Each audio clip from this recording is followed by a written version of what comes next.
Bonjour et bienvenue. On connaît tous l'histoire, les plans stratégiques sont souvent conçus pour durer des années, mais la réalité, elle, change en quelques jours. Alors comment on fait pour concilier cette vision à long terme avec l'agilité dont on a besoin au quotidien?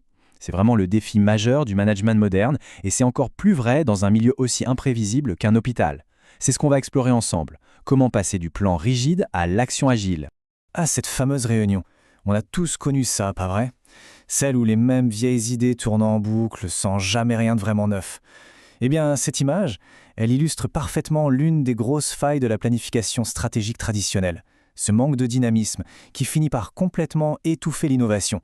Alors, pour commencer, attaquons-nous à un mythe fondateur de l'ancienne approche. C'est l'idée qu'une bonne stratégie, ce serait avant tout un plan parfait, super détaillé et gravé dans le marbre. Une vision qui nous vient tout droit des décennies passées.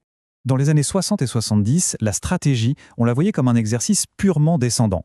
La direction décidait de tout, souvent bien au chaud dans sa tour d'ivoire, les plans étaient hyper détaillés, mais le problème, c'est qu'ils étaient conçus par des technocrates qui n'étaient pas toujours connectés à la réalité du terrain.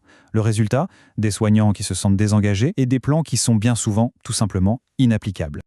Ok, ce modèle a des défauts un peu partout, on est d'accord. Mais alors pourquoi est-il particulièrement voué à l'échec dans le contexte si unique d'un hôpital? Le point crucial, il est là. Un hôpital, ce n'est pas une usine où les processus sont bien prévisibles. Non, c'est un écosystème vivant, rempli d'incertitudes, d'interactions humaines. Bref, sa nature même résiste au plan rigide qu'on voudrait lui imposer sur le long terme. Il faut s'imaginer le gestionnaire d'hôpital.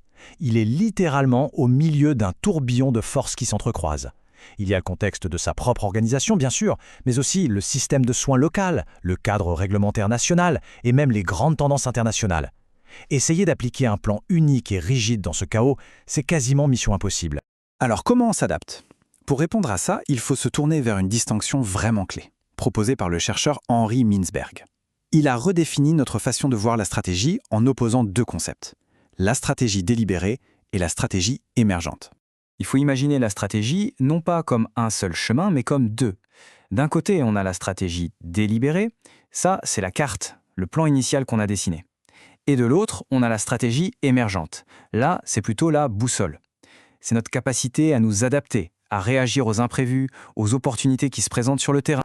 Au bout du compte, la stratégie qui fonctionne vraiment, celle qu'on applique concrètement, elle n'est jamais purement planifiée. C'est toujours un mélange intelligent entre ce qui était prévu, la fameuse stratégie délibérée, et tous les ajustements qu'on a dû faire face à la réalité, la stratégie émergente. Pour réussir ce mélange subtil entre le plan et l'adaptation, il y a une condition. Il faut d'abord apprendre à voir la situation dans son ensemble. Et pour ça, il y a une métaphore classique qui illustre ça parfaitement, celle de l'éléphant. La question qui se pose, c'est donc, si la stratégie a plein de facettes différentes, comment fait-on pour éviter d'avoir une vision partielle, complètement fragmentée? C'est là que la parabole des aveugles et de l'éléphant prend tout son sens. Rappelez-vous, chacun touche une partie différente de l'animal et on tire une conclusion totalement fausse. Pour l'un, c'est un serpent, pour l'autre, un tronc d'arbre. C'est exactement ça, le danger d'une vision partielle, où chaque département ne voit que son propre petit morceau du puzzle stratégique. Le management stratégique, c'est justement ça. C'est la capacité à voir l'éléphant en entier. Ce n'est pas juste de la planification, c'est aussi du leadership, de la négociation, de l'entrepreneuriat et surtout un processus constant d'apprentissage. C'est l'art d'intégrer toutes ces perspectives pour avoir enfin une vision globale et cohérente. Bon, maintenant qu'on a compris qu'il faut voir l'éléphant en entier, comment on passe concrètement de la vision à l'action? Une autre métaphore va nous y aider, celle du stratège, en potier. Cette image, elle illustre brillamment le changement de posture. Le stratège n'est plus un architecte qui dessine un plan de très loin, il devient un artisan, un potier. Il a les mains dans l'argile, il sent la matière, il façonne sa stratégie au fur et à mesure, en combinant la pensée et l'action de manière continue, itérative.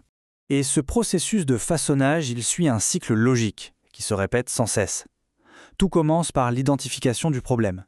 Ensuite vient l'analyse, puis la formulation de solutions possibles, et enfin la mise en œuvre. Mais attention, ce n'est pas la fin, c'est le début d'une nouvelle phase d'apprentissage.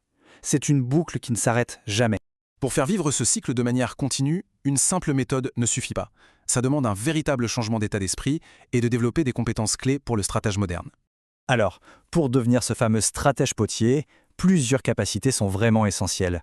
Il faut savoir analyser l'environnement de manière dynamique, bien comprendre la culture interne, évaluer les forces en présence et surtout formuler des scénarios plutôt que des plans rigides. Le mot-clé ici, c'est vraiment l'apprentissage continu. Finalement, cette dernière image nous laisse avec une question fondamentale. Est-ce qu'on est en train de gérer notre organisation en regardant les parois de notre propre bocal, complètement fixés sur nos plans et nos procédures internes, ou est-ce qu'on est prêt à voir l'immense océan des possibilités qui s'ouvre dès lors qu'on adopte une approche plus agile et ouverte sur le monde? La réponse, c'est elle qui déterminera notre capacité à naviguer dans la complexité de demain.